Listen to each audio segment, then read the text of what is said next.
Welcome in today's current news the Hindu. आज का पहला जो हमारा टॉपिक है विश्व तंबाकू निषेध दिवस 31 मई। 31 मई क्या है? विश्व तंबाकू निषेध दिवस है। इसे ध्यान में रखना है। एक ऐसा घातक पदार्थ है, इसको लेकर समाज को जागरूक करने की आवश्यकता है, क्योंकि तंबाकू सेवन जो है एक प्रकार से 12 प्रकार का कैंसर जो है हमारा बढ़ा रहा है। इसलिए हर हाल में यह जो नशा है मुंह से लेकर दिमाग तक और दिमाग से लेकर दिल तक, फेफड़ों तक, पूरे शरीर को भीतर से खोखला कर देता है। इसलिए इसको लेकर सावधान रहने की जरूरत है और हमें हर हाल में तंबाकू से दूर रहना है। अभी WHO का रिपोर्ट आया है कि हर साल दुनिया भर में तंबाकू से 80 लाख से अधिक लोगों की मौत होती है, जिसमें 13 लाख से ज़्यादा ऐसे लोग हैं जिन्होंने कभी तंबाकू खुद नहीं पिया, सिर्फ दूसरे के धुएं के संपर्क में आकर अपनी जान गंवाई है। That is the second hand smoking इसको बोला जाता है। That is the passive smoking बोला जाता है। इसे ध्यान में रखना है, न पिए और जहां यदि कोई पी रहा है उससे दूर रहे आप। भारत में स्थिति खराब है। हर साल 13.5 लाख लोग तंबाकू से जुड़ी बीमारियों का कारण अक्षमय मृत्यु का शिकार हो जा रहे हैं। तो इस प्रकार से इसको लेकर हमें सावधान रहने की जरूरत है। हमारी स्वास्थ्य व्यवस्था और अर्थव्यवस्था दोनों एक दूसरे पर जुड़ा हुआ है। इसलिए यदि हम स्वस्थ समाज बनाना चाहते हैं, अर्थव्यवस्था मजबूत बनाए रखना चाहते हैं, तो हमें स्वस्थ रहना होगा। तंबाकू छोड़ने का क्या फायदा है? तंबाकू छोड़ने से कहा जाता है कि 50% हार्ट अटैक का खतरा कम जाता है। ब्लड प्रेशर और दिल की धड़कन सामान्य होने लगता है। कब?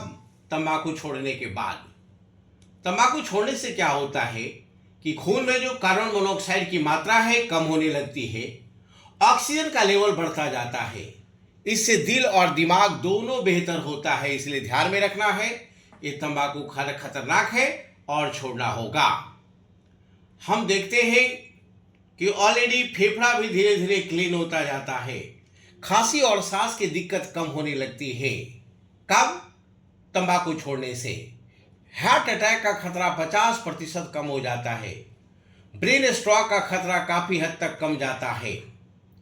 धमनियों में जो जमी गंदी खून है वो कम होने लगता है और मस्तिष्क में खून का बहाव बेहतर होने लगता है। इस प्रकार से विश्व तंबाकू निषेध दिवस को लेकर काफी हमें जागरूक होना है और ऑलरेडी इसको लेकर लोगों को जागरूक करना है।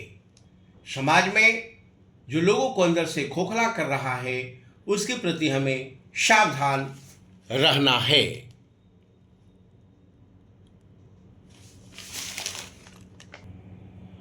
वर्तमान में जो वॉर स्ट्रैटेजी है वो चेंज होता जा रहा है। कहा जा रहा है जो मॉडर्न वॉरफेयर है उसमें 5 डोमेन जुड़ गया है। कौन कौन? भूमि, समुद्र, वायु, अंतरिक्ष और साइबर।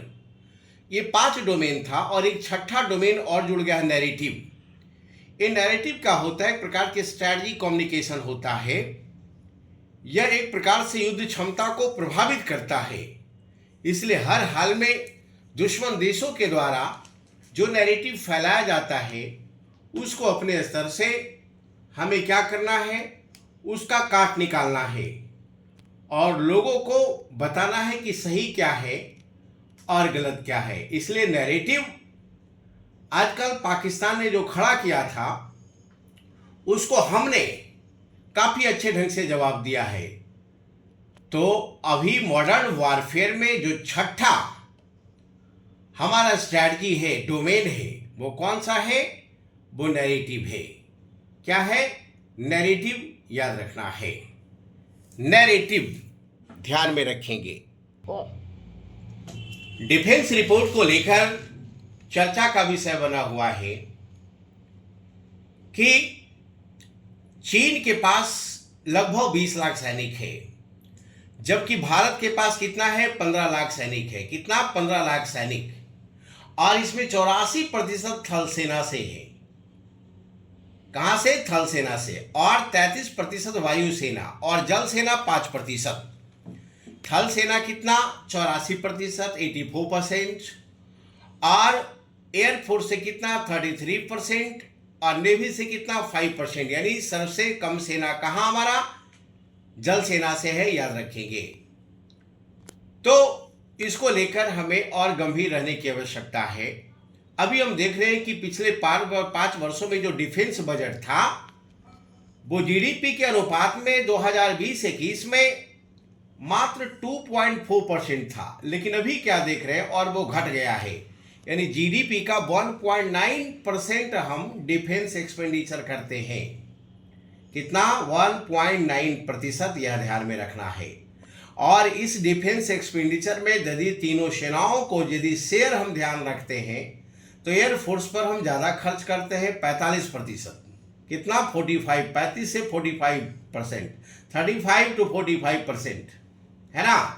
और थल सेना पर कितना? 22 से 28% खर्च करते हैं, जबकि जल सेना पर 35% करते हैं। यह ध्यान में रखना है। तो इस प्रकार से अभी डिफेंस रिपोर्ट आया है। बैंकिंग रिपोर्ट में आज का जो इंपॉर्टेंट रिपोर्ट है कि वर्ष 2024-25 में भारत का बैंकिंग सेक्टर में रिकॉर्ड 3,71,000 करोड़ रुपए का मुनाफा हुआ है। 24-25 में भारत में बैंकिंग सेक्टर में कितना मुनाफा हुआ है? 3,71,000 करोड़ का, यह ध्यान में रखना है। 3,71,000 करोड़, इसे ध्यान में रखेंगे। और इसमें लगभग 50% ये जो मुनाफा है सरकारी बैंकों का है। सरकारी बैंकों का मुनाफा कितना? 50% है। ये बहुत बड़ी बात है, जो घाटे में हुआ करता था। बहुत बड़ा ये सुधार है, याद रखेंगे। और पूछेगा सबसे ज़्यादा कौन मुनाफा कमाया है? तो स्टेट बैंक ऑफ इंडिया, लगभग 71,000 करोड़। 71,000 यानी 3,71,000 करोड़ में 71,000 करोड़ मुनाफा जो है वो already state bank of India का है। कितना? स्टेट बैंक ऑफ इंडिया का है, याद रखेंगे। स्टेट बैंक ऑफ इंडिया का। जबकि एचडीएफसी का 67,000 करोड़ और आईसीआईसीआई का 47,000 करोड़ मुनाफा है, याद रखना है। पूछेगा बैंकिंग सेक्टर में भी एनपीए कितना है? तो एनपीए जो हमारा है वो 2.4%। ये बहुत बड़ी बात है।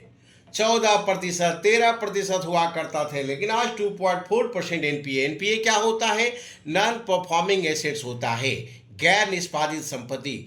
यदि कोई व्यक्ति बैंक से लोन लेता है और यदि वह ऋण 3 महीना के अंदर बैंकों को नहीं चुकाया जाता है तो उसे एनपीए कहा जाता है। और वर्तमान में जो एनपीए है वो 2.4%, याद रखेंगे। वर्तमान में भारत का जीडीपी ग्रोथ रेट की बात करेंगे। भारत में जीडीपी ग्रोथ रेट की यदि बात करते हैं तो 2024-25 में भारत का जीडीपी ग्रोथ रेट जो है आखिरी तिमाही में 7.4%। कितना? 7.4%। अर्थात ये पूरा वर्ष 24-25 में यानी तेज ग्रोथ रहा है, याद रखेंगे। कितना तेज ग्रोथ, यह ध्यान में रखना है। क्यों? क्योंकि कंस्ट्रक्शन में जबरदस्त हमारा ग्रोथ था 10.8%। कितना? 10.8%। पिछले वर्ष की हम बात करते हैं तो जीडीपी ग्रोथ रेट कितना? 6.5% था। और 23-24 वर्ष 2023-24 में भारत का जीडीपी ग्रोथ रेट सर्वाधिक रहा है, 9.2% रहा है। कितना? 9.2%, याद रखेंगे। 9 पूछेगा 23-24 में भारत का जीडीपी ग्रोथ रेट कितना? तो 9.2%, इसे ध्यान में रखेंगे। आज एक नया वर्ड आया है, सुपर एजर्स। ये वैसे लोग होते हैं, ऐसे व्यक्ति होते हैं जिनका उम्र अधिक होता है, लेकिन उम्र अधिक हो तो कोई बात नहीं, उन्हें स्वस्थ होना चाहिए। तो जो हेल्दी हो और जिनका अधिक उम्र हो उसे क्या कहा जाता है? Super agers.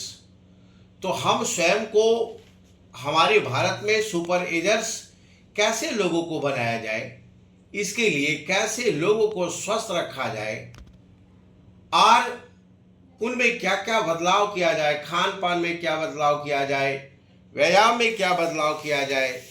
यदि उन लोगों में सोचने समझने की क्षमता बेहतर रहती है तो उन्हें सुपर एजर्स कहा जाता है, और इसमें व्यायाम बहुत लाभ देता है।